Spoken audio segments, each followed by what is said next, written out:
ऐका ना, माझी आई नेहमी मला तिचा मुलगा म्हणून म्हणते. माझी आई नेहमी म्हणते माझा मुलगा, माझं बाळ, माझं सोनू, माझा छकुला असंच मला म्हणत असते.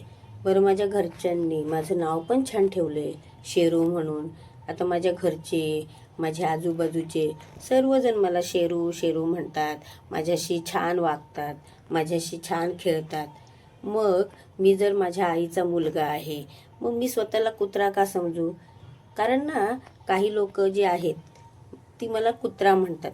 मला अजिबात आवडत नाही कुत्रा म्हणलेलं, कारण मी स्वतःला कुत्रा समजतच नाही. माझी आई म्हणते हा माझा मुलगा आहे, मग मी का स्वतःला कुत्रा समजू?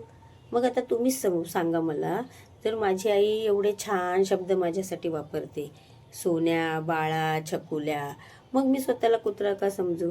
आता तुम्हीच मला सगळ्यांनी सांगा, माझी आई बरोबर आहे की बाहेरची लोक बरोबर आहेत?